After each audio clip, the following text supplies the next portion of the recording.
गडचिरोली जिल्ह्यात विमानतळ बांधले जाणारे मुख्यमंत्री पालकमंत्री देवेंद्र फडणवीस यांनी पुढाकार घेतलाय। जमीन संपादनासाठी 104 कोटींच्या खर्चाला प्रशासकीय वित्तीय मान्यता देण्यात आली आहे। साताऱ्यात क्रांतिसिंह नाना पाटील रुग्णालय परिसरात अवकाळी पावसामुळे झाडं उन्मळून पडली। झाडं पडल्याने अनेक गाड्या पार्किंगमध्ये अडकून पडल्या होत्या।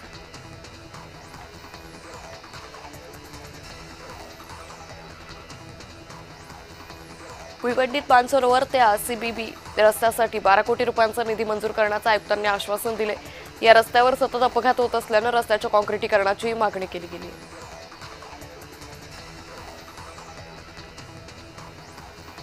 हिंगोलीच्या वसमत तालुक्यातील खांडेगाव शिवारामध्ये गायरान जमिनीवर सध्या प्रशासनाकडून मोजणी सुरू आहे। या गायरान जमिनीपैकी वसमत नगर परिषदेच्या प्रकल्पासाठी काही जमीन दिली जाणार आहे, मात्र या मोजणीला शेतकऱ्यांनी एकत्र येऊन विरोध केला।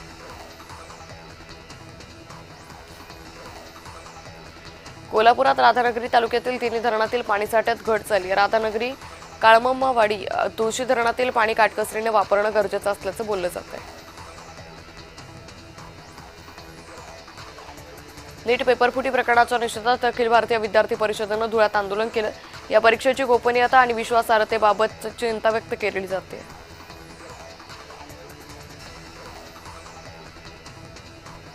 अहिल्यानगर जिल्ह्याला उष्णतेचा येलो अलर्ट देण्यात आलाय। प्रचंड उन्हामुळे शहरातील मुख्य बाजारपेठांमध्ये शुकशुकाट आहे। जिल्ह्याचं तापमान 42 अंशांहून अधिक नोंदवलं गेलं।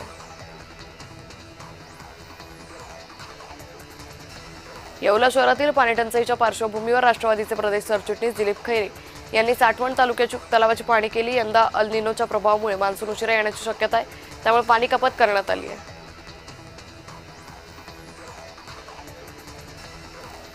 सातारा जिल्ह्यातील शिक्षक आणि पदवीधरांची प्रलंबित शासकीय कामं तातडीने मार्गी लावण्यासाठी कराडामध्ये भाजपाकडून सेवा अभियान कार्यक्रमाचं आयोजन करण्यात आलं। यावेळी भाजपचे जिल्हाध्यक्ष आमदार डॉक्टर अतुल भोसले उपस्थित होते। सातारा जिल्ह्यातील कोरेगाव तालुक्यातील वाघोलीत एक बिबट्या विहिरीत पडल्याची घटना घडली।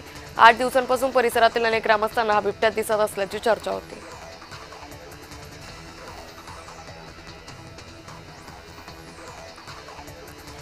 अहिल्यानगरच्या तापमानाचा पारा 43 अंशांवर गेलाय। धरणातील पाणीसाठाही तळाला जातोय। पंढरतळा, निळवंडे आणि मुळा या धरणातील पाणीसाठा कमी होत असल्यानं पाणी कपातीचं संकट ओढवण्याची शक्यता आहे।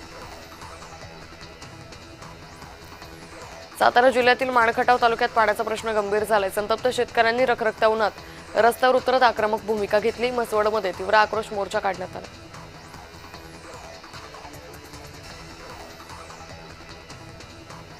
उजनी धरणातील मृत पाणीसाठ्याचा सध्या वापर सुरू आहे। उजनी धरणाची पाणी पातळी दिवसेंदिवस घटू लागली। अल निनोचा संकट पाहता पाण्याचा काटकसरीने वापर करणं गरजेचं आहे, त्या दृष्टीने नियोजन केल्याचं प्रशासनानं सांगितलंय। कोल्हापूर शहर आणि उपनगरामध्ये वादळी वाऱ्यासह जोरदार पाऊस झालाय। उकाड्याने त्रस्त असलेल्या नागरिकांना दिलासा मिळालाय।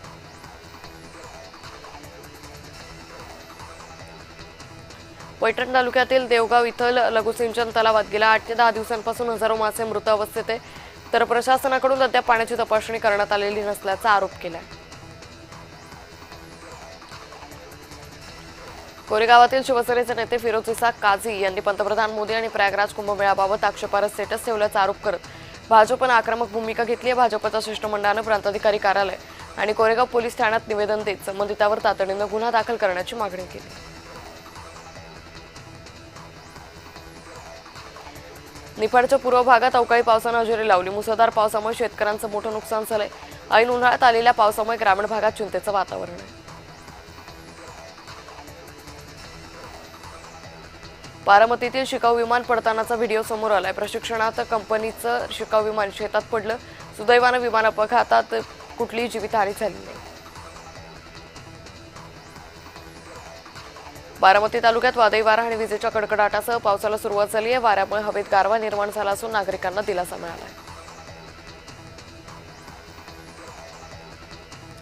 रत्नागिरी जिल्ह्यात इंधन टंचाईचे मोठं संकट उभं ठाकलंय। सीएनजी गॅसच्या तुटवड्यानंतर पेट्रोल आणि डिझेलची टंचाई निर्माण झाली। अनेक पेट्रोल पंपांवर पेट्रोल डिझेल संपल्याचं फलक लागले आहेत। जळगावात वाढत्या तापमानामुळे शेतीसाठी मजूर मिळत नाहीये। वाढत्या तापमानामुळे शेती कामं रखडली आहेत। साताऱ्यात वादळी वाऱ्यासह विजांच्या कडकडाटासह अवकाळी पावसानं हजेरी लावली। सोसाट्याच्या वाऱ्यामुळे अनेक झाडं कोलमडली आहेत। मनमाड येवल्यात अवकाळी पावसानं हजेरी लावली. अचानक आलेल्या पावसामुळे शेतकरी नागरिकांची तारांबळ उडाली.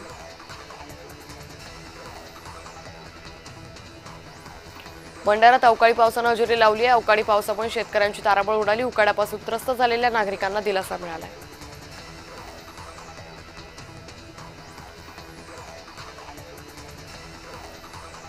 अमरावतीत गुन्हे शाखेनं मोठी कारवाई केली आहे. विलासनगर परिसरातून 27 ग्रॅम एमडी ड्रग्ज जप्त केले. या कारवाईमुळे परिसरातील अंमली पदार्थाच्या अवैध व्यवहारांवर मोठा आळा बसण्याची शक्यता आहे.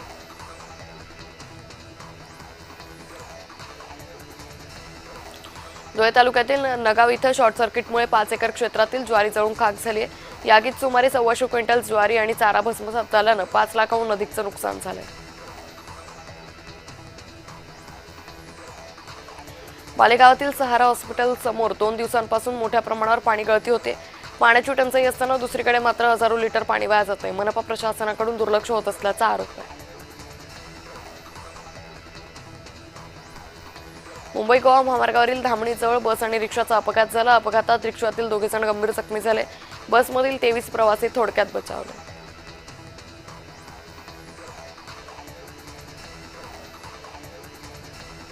अमरावतीत किन्नर गटामध्ये वाद चिघळला. गोटीबाई गटानं पोलीस आयुक्तालय गाठलं. किन्नर समाजातील वाद पुन्हा ऐरणीवर आला.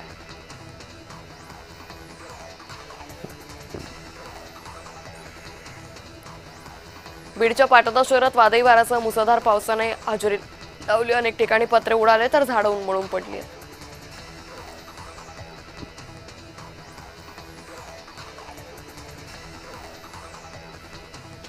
चाळीसगाव तालुक्यातील टाकळीप्रच्या गावात 2.5 महिन्यांच्या चिमुकलीचा मृत्यू झाला. मेडिकल कॅम्पमधून घरी आणल्यानंतर अवघ्या 10 मिनिटात तिची प्रकृती बिघडली आणि तिचा मृत्यू झाला.